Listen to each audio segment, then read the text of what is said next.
प्यारे बच्चों, सुप्रभात। आओ हिंदी व्याकरण और हिंदी भाषा सीखें कार्यक्रम में आप सबका हार्दिक स्वागत है। प्यारे बच्चों, आज हम NCERT द्वारा कक्षा 9वीं के पाठ्यक्रम में शामिल कबीर की साखियाँ नामक पाठ के महत्वपूर्ण बहुविकल्पी प्रश्न उत्तर सीखने का प्रयास करेंगे। प्यारे बच्चों, कबीर की साखियाँ हिंदी के सुप्रसिद्ध रचनाकार श्री कबीर दास जी द्वारा रचित हैं।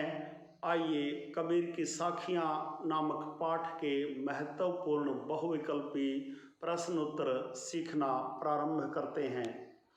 प्यारे बच्चों, पहला प्रश्न देखिए। कवि के अनुसार संत सुजान कौन हो सकता है? ए, गेरुए वस्त्र धारण करने वाला। बी, अपने पक्ष का प्रचार करने वाला। सी, जटा जूट धारी। डी, निष्पक्ष भाव से प्रभु स्मरण करने वाला। प्यारे बच्चों, कवि के अनुसार संत सुजान निष्पक्ष भाव से प्रभु स्मरण करने वाला हो सकता है। प्रश्न नंबर 2 देखिए। कबीर के अनुसार ब्रह्मा कहाँ मिलता है? ए, मंदिर में। बी, कैलाश पर। सी, सर्वत्र। डी, काबा में। प्यारे बच्चों, कबीर के अनुसार निर्गुण ब्रह्मा सर्वत्र अर्थात सब जगह मिलता है। प्रश्न नंबर 3 देखिए।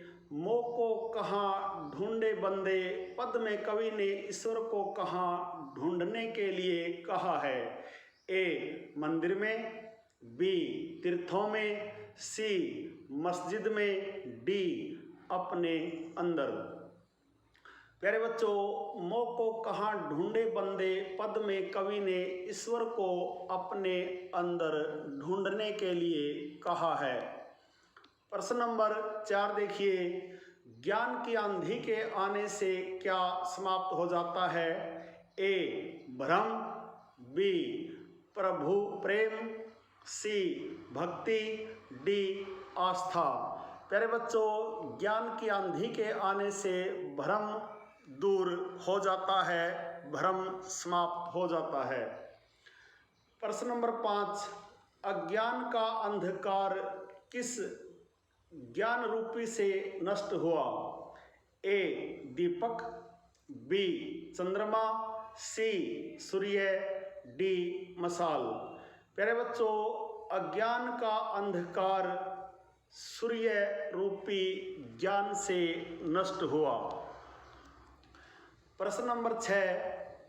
कुबुद्धि का भांडा फूटा से क्या आशय है? ए, बर्तन गिर गए।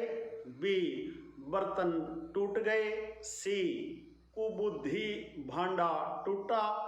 डी, भेद खुल गया। प्यारे बच्चों, कुबुद्धि का भांडा फूटा से आशय है भेद खुल गया। प्रश्न नंबर 7 देखिए। तृष्णा रूपी छप्पर को ज्ञान की किसने गिरा दिया? ए, वर्षा। बी, आंधी। सी, भूकंप। डी, बाढ़। प्यारे बच्चों, तृष्णा रूपी छप्पर को ज्ञान की आंधी ने गिरा दिया। प्रश्न नंबर 8 देखिए। कह कबीर भान के प्रगटे उदित भया तम खिना में भान क्या है? ए, सूर्य। बी, चंद्रमा। सी, नक्षत्र। डी, मंगल। प्यारे बच्चों, कह कबीर भान के प्रगटे उदित भया तम खिना में भान सूर्य है। प्रश्न नंबर 9 देखिए। किसी भी व्यक्ति की पहचान उसके किस से होती है? ए, कुल। बी, कर्म। सी, वस्त्र। डी, भोजन। प्यारे बच्चों, किसी भी व्यक्ति की पहचान उसके कर्म से होती है। प्रश्न नंबर 10 देखिए। काबा किनका पवित्र स्थान है? ए, हिंदुओं का। बी, सिखों का। सी, मुसलमानों का। डी, ईसाइयों का। प्यारे बच्चों, काबा मुसलमानों का पवित्र तीर्थ स्थान है। प्रश्न नंबर 11 देखिए, झक मारना क्या होता है? ए पंखा करना, बी समय नष्ट करना, सी कार्य करना, डी शिकार करना। प्यारे बच्चों, झक मारना का अर्थ होता है समय नष्ट करना। प्रश्न नंबर 12 देखिए, आंधी पीछे जो जल बूठा में बूठा क्या है? ए बैठा, बी सोया, सी चला, डी बरसा। प्यारे बच्चों, आंधी पीछे जो जल बूठा में बूठा का अर्थ है वर्षा अर्थात बरसना। प्रश्न नंबर 13 देखिए, कवि ने संसार को किसका रूप माना है? ए स्वान, बी सिंह, सी सियार, डी हाथी। प्यारे बच्चों, कवि ने संसार को स्वान अर्थात कुत्ते का रूप माना है। प्रश्न नंबर 14 देखिए, प्रेमी को प्रेमी मिले से क्या होता है?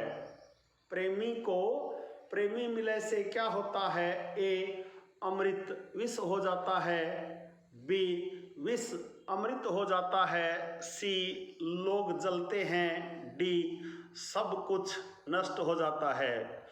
प्यारे बच्चों, प्रेमी को प्रेमी मिले से सब कुछ नष्ट हो जाता है। प्रश्न नंबर 15 देखिए, हस्ती चढ़िए ज्ञान को में हस्ती क्या है? ए हाथ, बी हिम्मत, सी हाथी, डी नास्ती। प्यारे बच्चों, हस्ती चढ़िए ज्ञान को में हस्ती हाथी है। प्रश्न नंबर 16 देखिए, सांसारिक प्राणी किस झगड़े में उलझे हुए हैं? ए धन दौलत, बी संपत्ति संतति, सी घर बार, डी पक्ष विपक्ष। प्यारे बच्चों, सांसारिक प्राणी पक्ष विपक्ष के झगड़े में उलझे हुए हैं। प्रश्न नंबर 17 देखिए, खोजी को परमात्मा कितनी देर की तलाश में मिल जाता है? ए पल भर, बी 1 वर्ष, सी 1 माह, डी 1 सप्ताह। प्यारे बच्चों, खोजी अर्थात खोजने वाले को परमात्मा पल भर की तलाश में मिल जाता है। प्यारे बच्चों, यह थे कबीर की साखियाँ नामक पाठ के महत्वपूर्ण बहुविकल्पी प्रश्न उत्तर। आशा है आपको अच्छी प्रकार से समझ में आए होंगे। प्यारे बच्चों, जैसा कि आप जानते हैं, संगम टीवी हिंदी व्याकरण पर कबीर की साखियाँ और शब्द का सार अथवा सारांश, इसके अभ्यास के प्रश्न उत्तर तथा इसके पदों की सप्रसंग व्याख्या पहले के वीडियो में करवा दी गई है। आशा है आपने कबीर की साखियों का सार अथवा सारांश, इसकी सभी साखियों और शब्द की सप्रसंग व्याख्या तथा अभ्यास के महत्वपूर्ण प्रश्न उत्तरों के अलावा अन्य महत्वपूर्ण प्रश्न उत्तर भी संगम टीवी हिंदी व्याकरण पर बनाए गए वीडियो को देखकर सीख ली होगी। प्यारे बच्चों, यदि आप वास्तव में गंभीरता के साथ संगम टीवी हिंदी व्याकरण को देखना चाहते हैं तो आपके अपने YouTube चैनल संगम टीवी हिंदी व्याकरण को सब्सक्राइब ज़रूर करें और वीडियो पर दिए बेल आइकन को ज़रूर दबाएं ताकि संगम टीवी हिंदी व्याकरण पर पढ़ाए जाने वाले पाठों का सबसे सरल और सटीक विश्लेषण YouTube पर अपलोड होते ही उसका नोटिफिकेशन सबसे पहले आपके पास पहुँचे। प्यारे बच्चों, खुश रहें, मस्त रहें, योगा करें, स्वस्थ रहें, आपका दिन मंगलमय हो।